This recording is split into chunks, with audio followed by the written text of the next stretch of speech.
Hello guys, ഇതാണ് താജ്മഹലിൻ്റെ bake വശം. നമ്മളത് കാണാൻ വേണ്ടിയിട്ട് ഡൽഹി അസദ് നിസാമുദ്ദീനിൽ നിന്നും നേരെ ട്രെയിനൊക്കെ കിട്ടാൻ ആഗ്രയിലോട്ടുള്ള ട്രെയിനൊക്കെ മിസ്സായി. പല ട്രെയിനുകളും ക്യാൻസലാക്കിയത് കൊണ്ട് തന്നെ നമ്മൾ നേരെ ബസ് പിടിച്ചാണ് പോയത്. അതും 2-3 ബസ് പിടിച്ച്. കാരണം എന്ന് പറഞ്ഞാൽ ഒരു ബസ്സിൽ കയറും, കുറച്ച് കഴിയുമ്പോൾ അവർ ഇറക്കിയിട്ട് വേറൊരു ബസ്സിലോട്ട് കണക്ട് ചെയ്ത് വിടും. അങ്ങനെയായിരുന്നു യാത്ര. യു പിയിലോട്ട് പോയി. യു പി വഴി യു പിയിലാണല്ലോ, യു പിയിൽ നേരെ ഒരു ഓട്ടോ സെറ്റ് ചെയ്ത് പുള്ളി അവിടം വരെ കൊണ്ടാക്കി തന്നു. അങ്ങനെ ഇത് കാണാനിടയായി. ഇതാണ് താജ്മഹലിൻ്റെ ബാക്ക് വശം ഗൈസ്. ഈ കാണുന്ന മിനാരങ്ങളൊക്കെ താജ്മഹലിൻ്റെ ബാക്ക് വശത്തിൽ ഉൾപ്പെടുന്നതാണ്. നമ്മളിത് ദൂരെ നിന്ന് കണ്ടപ്പം ആഗ്ര ഫോർട്ടിൻ്റെ അവിടെ നിന്ന് നോക്കിയപ്പോൾ ഇത് നല്ല വ്യൂ ആയിരുന്നു. പക്ഷേ ഭയങ്കര അത്ഭുതമായിട്ട് തോന്നി. പക്ഷേ ഇത് അവിടെ നിന്ന് തിരിഞ്ഞ് അതിൻ്റെ ഈസ്റ്റ് ഗേറ്റ് വഴി ചെയ്ത് കണ്ടത് ഇതായിരുന്നു ഗൈസ്.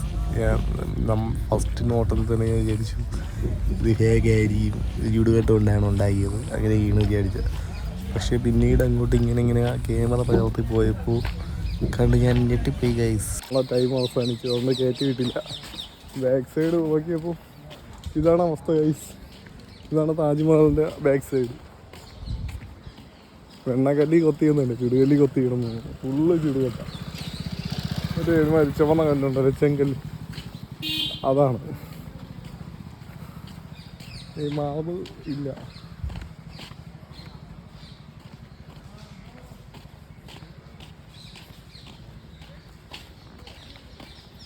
കണ്ടാൽ മനസ്സിലാവും ഇതാണ് താജ്മഹലിൻ്റെ ഫ്രണ്ട് പോർഷനിൽ മാർബിളുണ്ട് guys.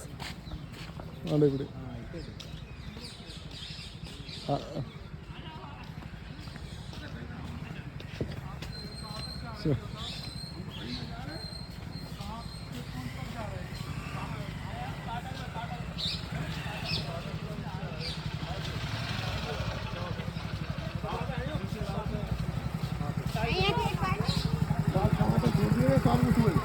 Sorry guys, I am in some of it.